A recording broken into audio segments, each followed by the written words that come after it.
Thanks for coming out. I'm Ashmaster Flash, and today we're going to cover inexpensive coordinated GSM anomaly detection. More specifically, what that means by inexpensive, the whole goal of the project was to come up with something that was going to be far less expensive than the production of a malicious device. Coordinated, meaning centrally configured. You don't want to have to pull SD cards on a whole bunch of remote sensors and then reconfigure them, reburn them, and get them back out into the field. So central configuration and software management was really important. And by anomaly detection, specifically what we mean is picking up rogue BTSs and IMSI catchers. So let's jump in. A little about me. I started with actually getting paid for technology at work around 2000. And I hopped disciplines every few years, kind of changed focus, and now I'm working in R&D for a cloud workload security company. And I don't like talking about me, so that's where we're going to end that. Let's talk about you. The audience I was writing this for has a background in systems and network engineering, some interest in GSM threat detection, but probably not a huge depth. I mean, if you've got it, then great, but it's not required. I'll give you the crib notes so we can make it through. And tinfoil hat's certainly not required, but it's not unwelcome. So go ahead and put it on now, and let's party. So I said that I'm working R&D now. I really love my job, and as such, this has nothing to do with my day job. So if you don't like this, if you do something with this and get in trouble, I completely disavow whatever it is that you do with this. So yeah, and don't go talking to my boss about this. Just come talk to me if you don't like it. So here's what we're going to cover. First off, why you should care, the current threat and detection landscape, the original project goals, 2 iterations of the sensor, and the service architecture, because it's kind of a split architecture, set up future plans for the project, and that's where I kind of beg you for your help and pull requests. Nod and a hat tip to prior art, and Q&A. Why should you care? Because invasions of privacy are bad even when they're unnoticed. Yeah, that's true, and this all is kind of vague, so specifically what are we looking at? What's the worst that could happen with a compromised cell phone conversation in your CFO's office? It could have a financial impact on your company. In the right CFO's office, you could even be looking at something like insider trading or market manipulation with the right phone conversation. So these devices are so small and so easy to hide and so inexpensive, can you really trust your ficus? Adjust your tinfoil hat. And the second side of this is it's with an IMSI catcher, you can also determine whether or not a specific person is within a domicile. So if with one of these devices, someone could walk up outside of your house and they could get a listing of all IMSI numbers. Now, IMSI numbers are the ones that are burned into your SIM in your phone. That's attached to your account, so that identifies you as an individual. If you can take a listing of those from everybody inside of a house, process of deductive reasoning, you can determine who is home. So it's a little bit spooky, and it's not that expensive to carry off. The terminology, baseline for the talk. Software-defined radio. I had one of those in my pocket, but I gave it away. It's using software to perform your signal analysis and using typically a USB dongle that has a software-controlled tuner. And in the case of this, we're using the RTL SDR devices, the super cheapo, like $20, $40 units. ARFCN, absolute radio frequency channel number. I may just refer to that as channel number from here on out, given that this isn't a GSM in-depth talk, just because it's easier to kind of wrap your head around. Think of this almost like a television channel. CGI, Cell Global ID, is a globally unique identifier for the BTS. That's comprised of a mobile country code, a mobile network code, a location area code, and a cell ID. All that comes from the BTS. And like I said earlier, the IMSI is what's burned into your SIM, and that's what identifies you as an individual. Here's a visual aid to kind of wrap your head around GSM addressing in regards to the global cell ID.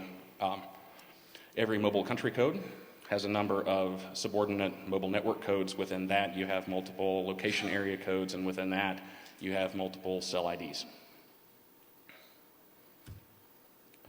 So let's talk about threat and detection. So we'll go over First a drink of water. Malicious devices, how you know that these malicious devices are in play, and what's currently on the market to detect them.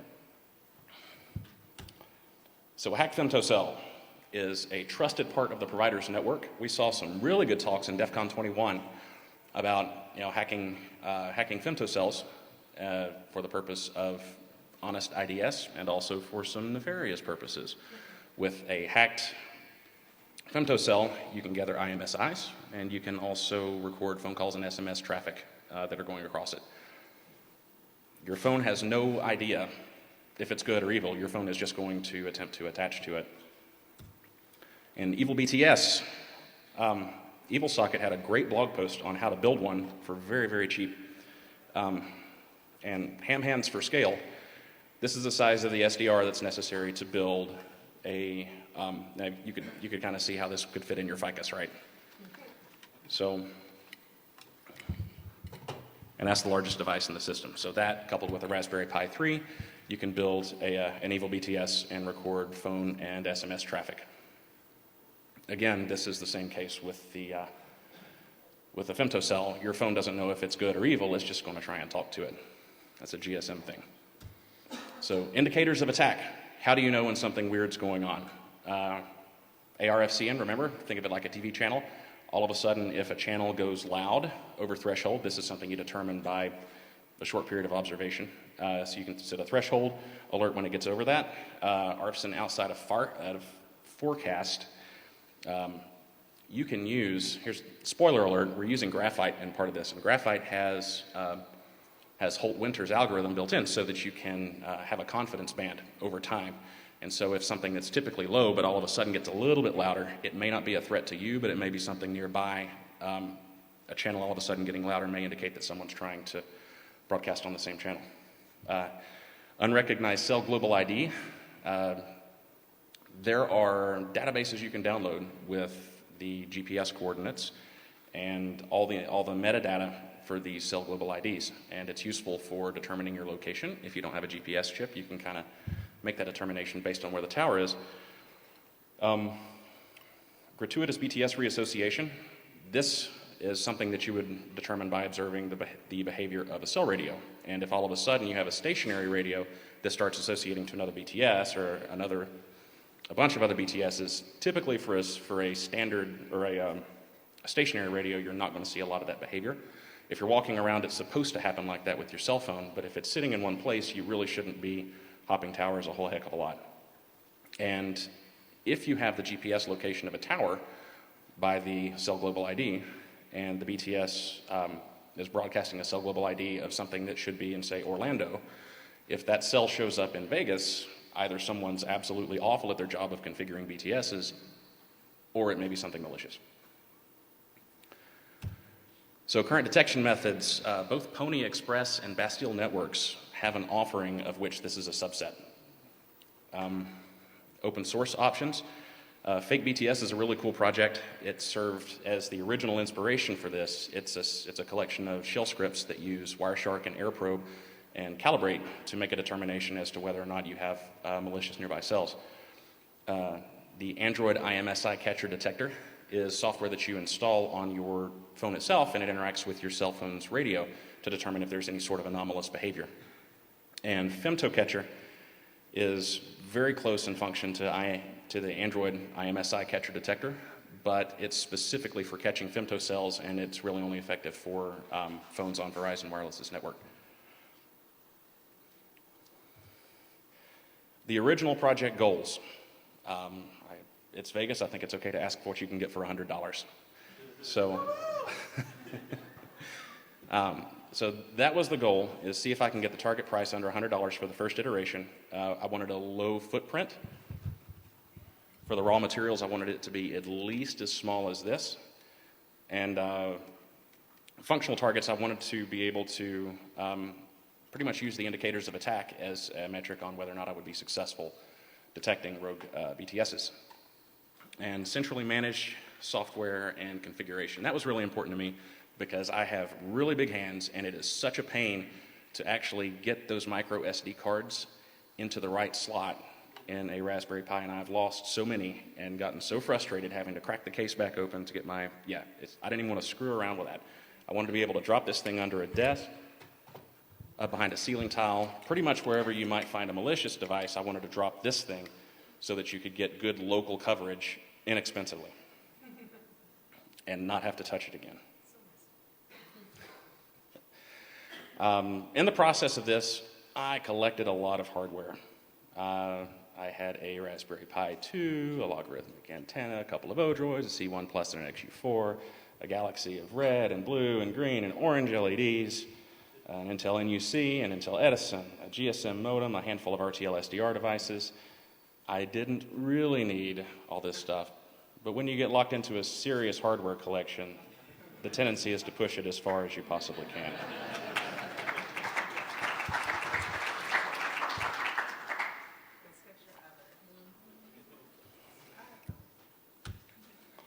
So, that brings us to SITCH, situational information from telemetry and correlated heuristics.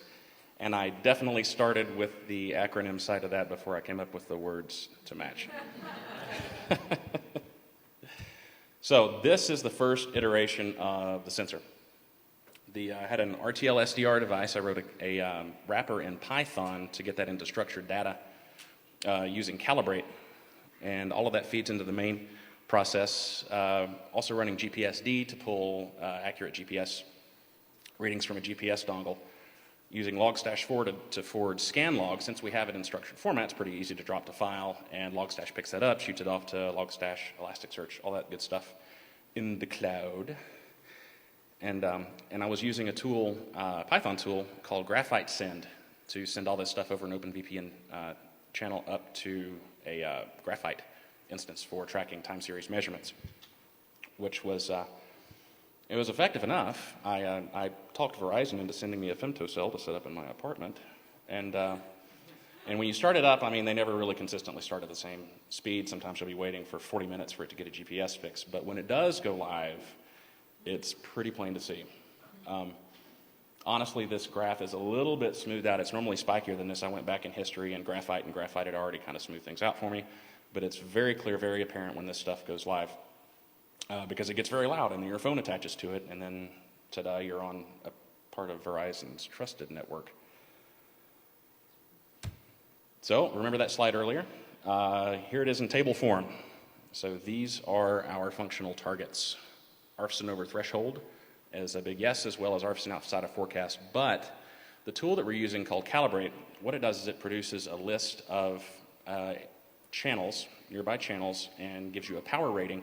It's typically used for picking up, for determining your clock offset, because SDR devices are notorious for being drifty, and the RTL SDR devices are especially notorious depending on temperature. So those are the you actually can't get away with running those things with the lids closed. They get way, way too hot.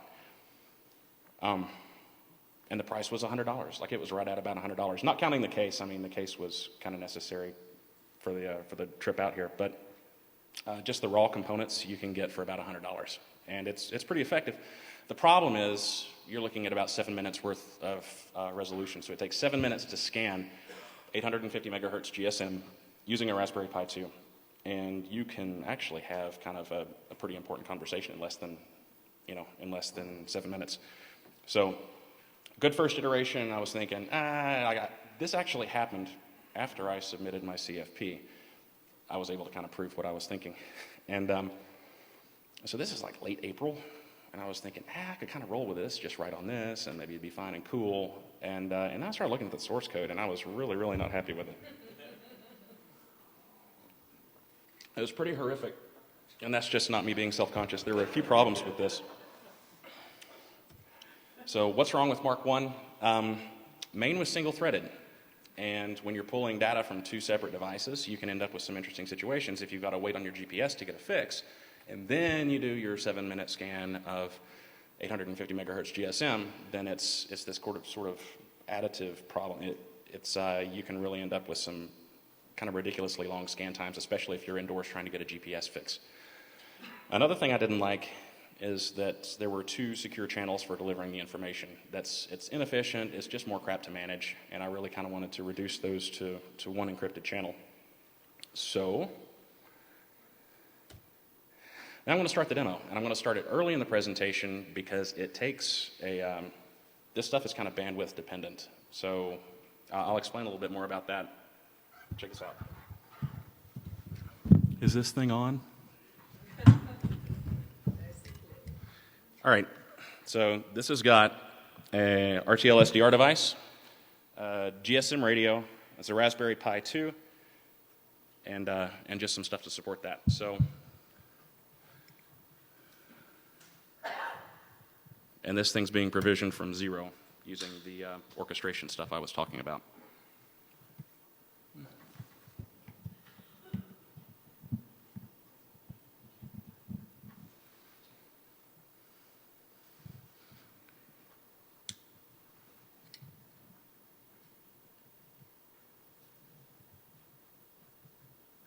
Lights. There we go. All right. So while we're waiting on this thing, what it's doing is there's the service that I'm using to orchestrate what I'll loosely call firmware, although maybe we'll have a discussion on actually what firmware is later. I'm going to call it firmware. It's just a bunch of Python code, but what actually sits on the device, there's a service called Resin, and Resin has built an image to put on your Raspberry Pi that runs Docker. I can't remember the version of Linux that's based on. I'm not going to promise something up here. But what it does is it dials home to the service, and it pulls Docker images of whatever you commit. So basically what you do, this is what your deployment pipeline looks for using SITCH and Resin. So what you have, your actual user effort is you do a git commit of your code, you do a git push to Resin's repository. Everything below the orange bar is all managed by Resin. If your build completes, and I'd like to mention that if you do not do unit testing, you are going to hate your life. You will pull your eyeballs out of your head because it takes a few minutes, and it's almost like, hey, here's Python, but now I have to compile it and wait and wait. So get good at unit testing and then make that part of your commit. The commit hook will run a Docker build on your code, and if your build is successful, it'll accept the commit and moves the image into Resin's registry. And then your device it polls like every minute to the Resin service, and when you have a new container image, it just pulls down a new container image and restarts. And you don't have to touch the thing to do software updates, which is really nice if you're sticking these things up in attics and all over the place. So as far as server-side software goes, we've talked a lot about what's actually running on the sensor and what's running on the service side. Most people in here, if you're a sysadmin, you're probably familiar with Logstash, Elasticsearch, and Kibana. It's a great, fantastic open source tool, and it's super versatile. It's a part of this, as well as using Carbon and Graphite for time series database and for statistical calculation. And I'm using Tessera because as much as I love Graphite, Graphite's graphs are really not pretty. You need something to go on top of it. And Graphite Beacon is probably the simplest tool I found for just measuring and looking for things outside of bounds on Graphite. It was so nice that somebody didn't over-engineer something. It's simple. You can figure it, set it up, and fire it off. So that's what I chose. Vault is a really cool tool from HashiCorp, and what it does secret management. So you can load certs, you can load credentials in there, and we have the keys for accessing those loaded up into environment variables in the device itself. So you can do your credential rotation against Vault, and then you just bounce your whole application, through the Resin user interface, and everything comes back up, gets its credentials, and all those credentials are written on the sensor to a RAM disk, so that if somebody does jerk the power, it's at least a little more difficult. I know, with physical contact, all of your security should be considered null, but at least it makes it a little bit more difficult to uncover your crypto material. Resin is the service that I use to manage the software, and Slack is where the notifications come out, because at least you can do it over IP and you're not relying on SMS when GSM may or may not be, a friendly area.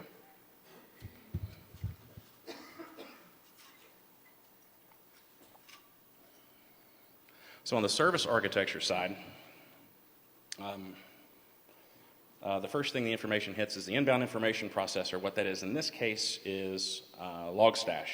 Document retention, everything's stored in structured data in Elasticsearch, and the web-based portal is kind of a combination of Kibana and Tessera. The time series database is Graphite, and analysis and alert generation right now are shared by Graphite. I'm sorry. That other tool, Graphite Beacon, and some stuff that's coming directly out of the sensor. The sensor is actually smart enough to do some alerting on its own, and that stuff is caught by Logstash, and it kicks it out straight to Slack. Like I said, an external alerting service is Slack, and there's the user.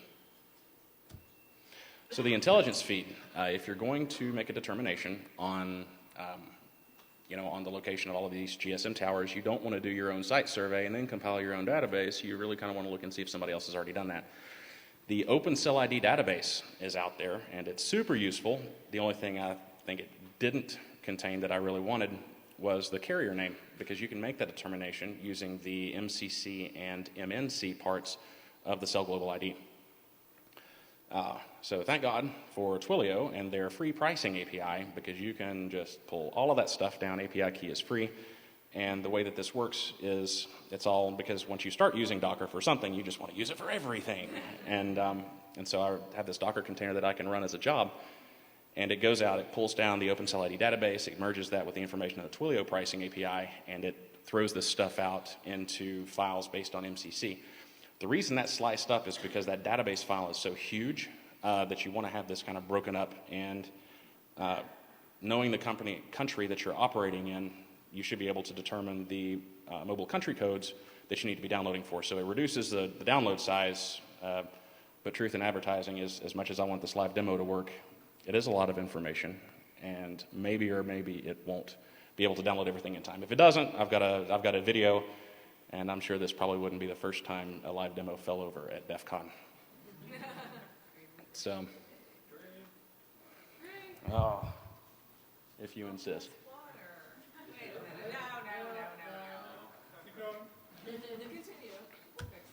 So let's talk about the Mark II sensor and kind of the improvements I wanted to make before I showed anybody this ugly baby of mine. So there's a component, the SIM808 collector, that interacts with a GSM modem to actually function in a way that's somewhat similar to the way the Android IMSI catcher detector works by interacting with your phone's GSM components. So everything that you see in green is its own thread off of the main process. So that way you can concurrently run collections against your GSM modem as well as your RTL SDR device, so that you don't have to wait 7 minutes and then do it. It's just decided to forego all of that. Everything that you see in blue is a first in, first out buffer. So all of this scan information goes into the enrichment buffer, and the enricher thread picks it up. Enricher thread compares that against the enrichment database that you pull down based on the MCC file. Yes, the MCC file that comes down. All that stuff gets shoved up into AWS. It doesn't have to work like that. It'd be simple enough to tool around to work off of an HTTP server, but AWS was just easier, so that's what I did. And the emitter can emit straight to scan logs, which are picked up by Logstash Forwarder, or you could point it off to the Logstash server itself. I felt a lot more comfortable having it work with Logstash Forwarder, because Logstash Forwarder can run its own buffer if you end up with loss of communication.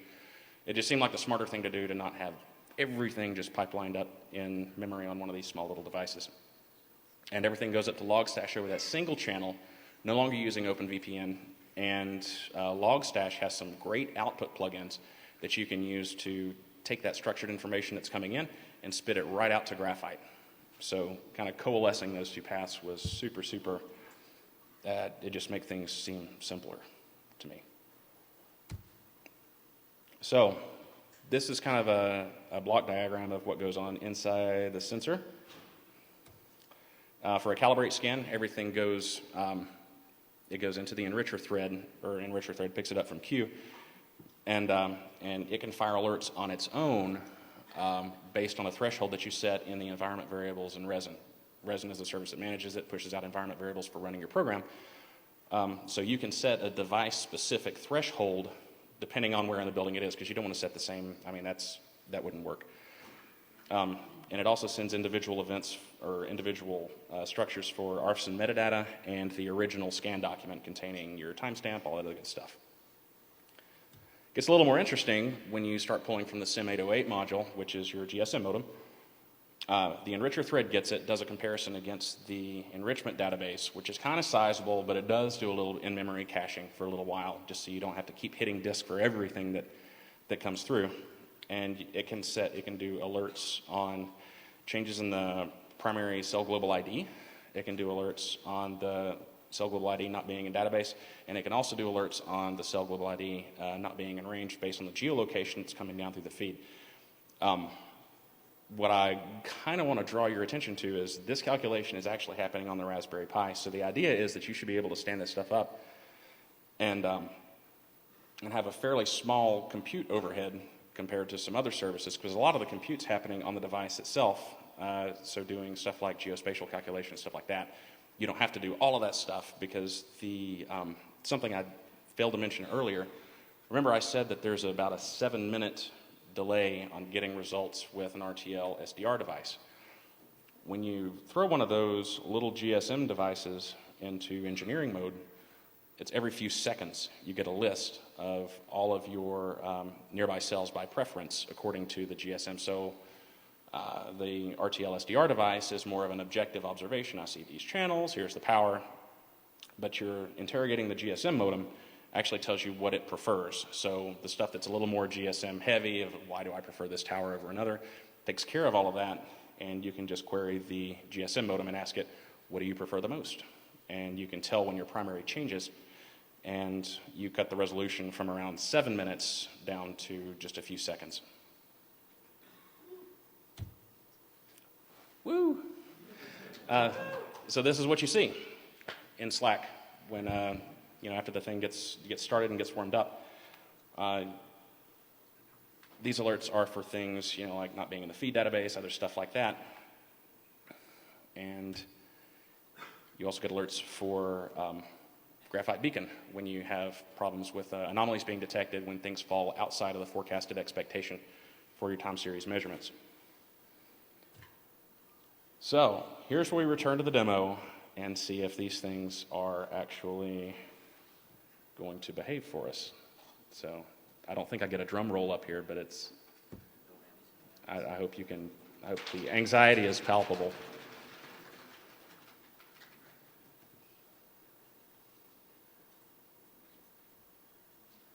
Woohoo! Let me just truck this over there. Sorry, somebody told me not to do it like this, and if I'd have had enough sense to listen.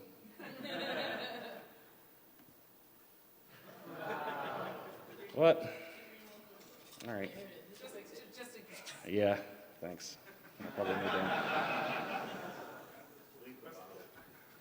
Where did you go? All right. So. I'm going to 12. Every failure goes down a few years. Here in a minute, you're going to have me some Jack Daniels, and I'll know I just need to walk off stage. Let's try mirroring for the win.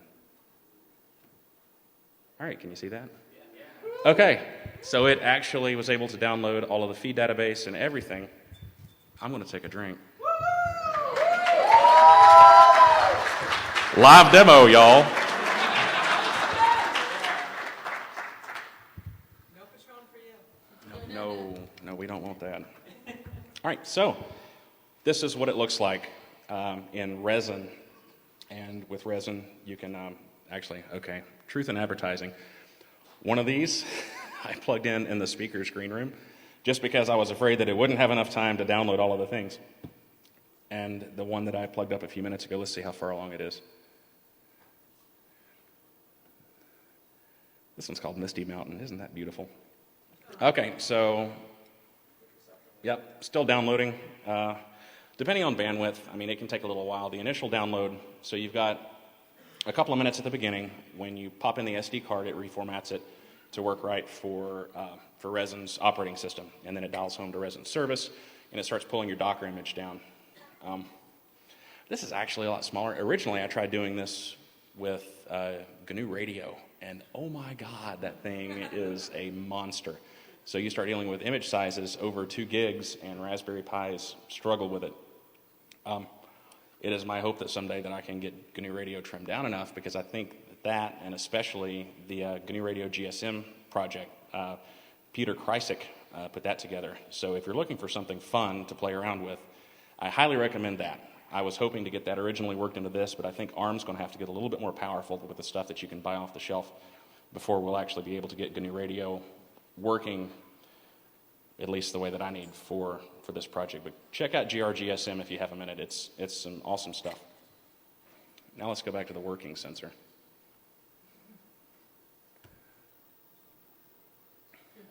All right. So in the startup process, you see download the application, installing the application, pulls everything down from the feed, gets your secrets from the vault. Yeah, this one started up just fine. Oh man, that's great. It's not that I thought that it would really not work, but superstition, the same reason you don't do a change window on a Friday afternoon. So to Sarah, let's see what that looks like. Let's see if we have anything for DEF CON yet. And we do have a little bit. So these are time series measurements, and honestly, it looks a little ugly. This is probably due to my configuration of graphite. Let's find a resolution that looks decent. There we go. That's a little bit better. And you can see the channels that are being tracked by ARFSON. And this is kind of the RX level. This is the measurement that's produced by the cell radio itself. This is the Holt-Winters anomaly stuff. This doesn't get really interesting until you actually have a measurement period by which you can start to look at, because Holt-Winters is super cool. You could probably do this with standard deviation, but I was, Holt-Winters, it's a bigger word, right? And it's free. It's already baked in. There's another buzzword if anybody's playing bingo. So Holt-Winters is super cool in that it takes seasonality into it. So not that you would ever see this in the real world, but if you have, if Monday afternoons are really hot, then it'll accommodate for that. You just have to let it see a Monday afternoon, or else you get that. So we're even tracking the affinity, which looks like it may have made a change. That's interesting, isn't it? So the cell made an affinity change shortly after coming online, which is pretty cool, from ARFSON 180 to something higher than that. 238. Yeah, that's cool. Anyway, we're all kind of discovering this. I was pretty afraid of turning this thing on at DEF CON and blowing up the service by throwing so much information into it, but it's behaved surprisingly well. So let's see. And here is my Kibana server. Oh, no results yet. And that's because my time range is crap.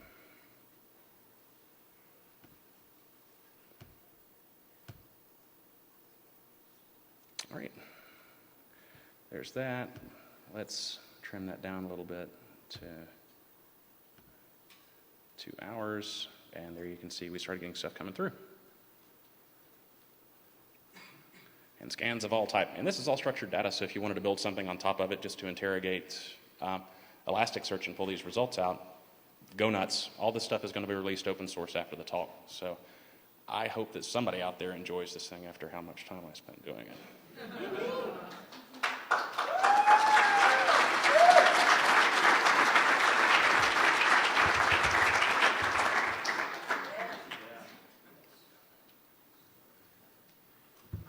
So let's return to the demo and see if I can figure out this mirroring thing again.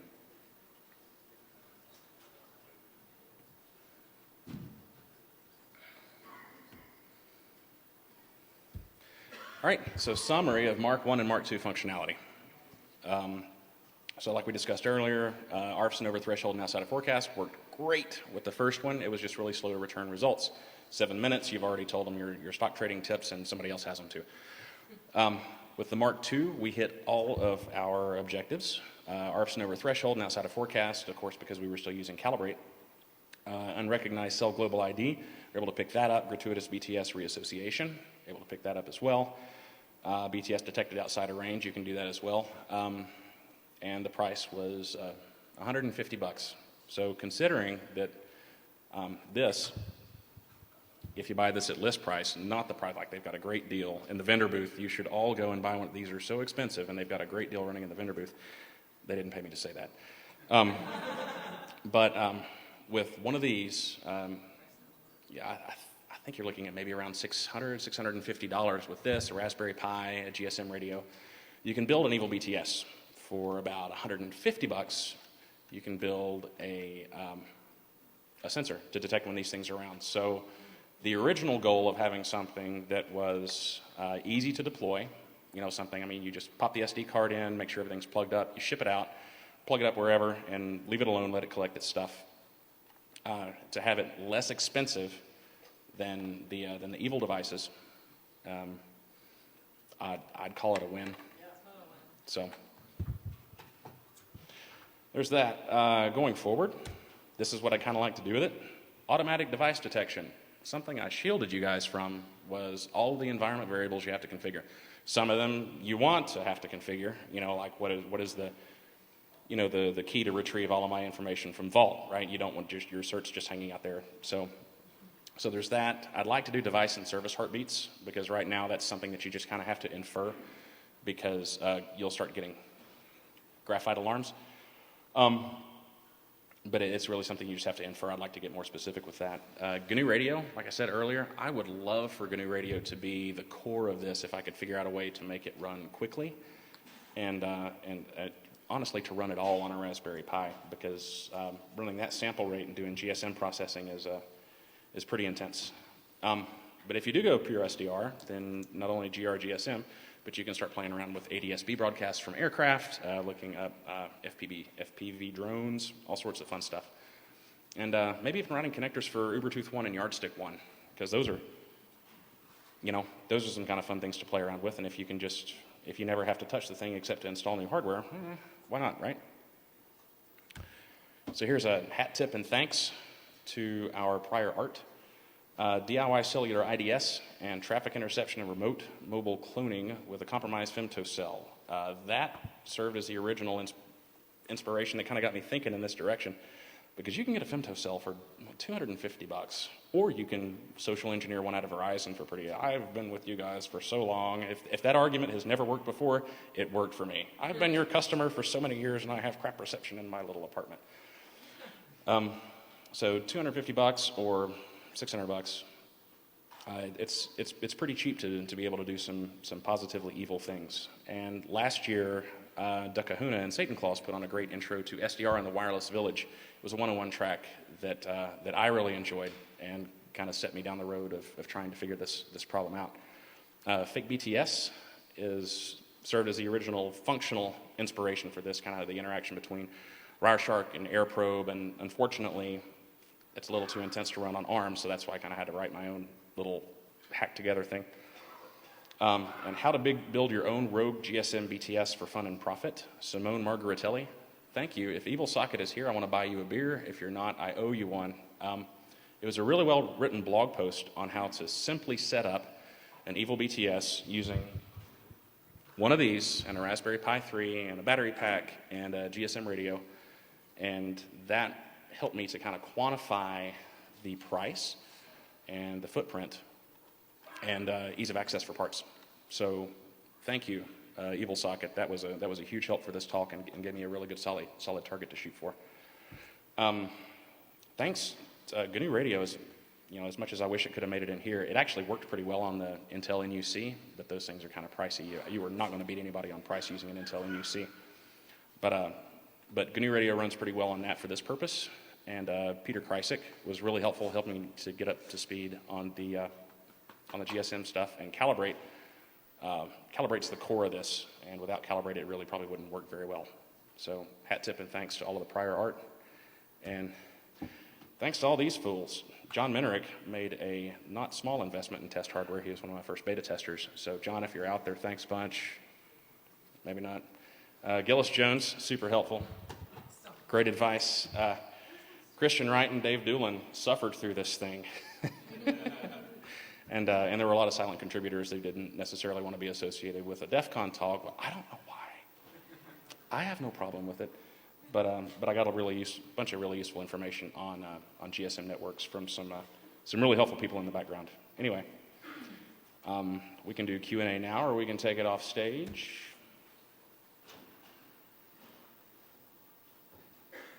Were you going to release the open source? Yep, I'm going to release it as soon as I get to a reasonably secure network. And on your DEF CON CD, there's a white paper with the links in it. Alternatively, my handle is ashmasterflash. Check me out on Twitter, and I'll post there, and I may see if I can squeeze an email through full disclosure as well. Ashmasterflash. 2 A's. All right. Thanks a whole bunch, everybody.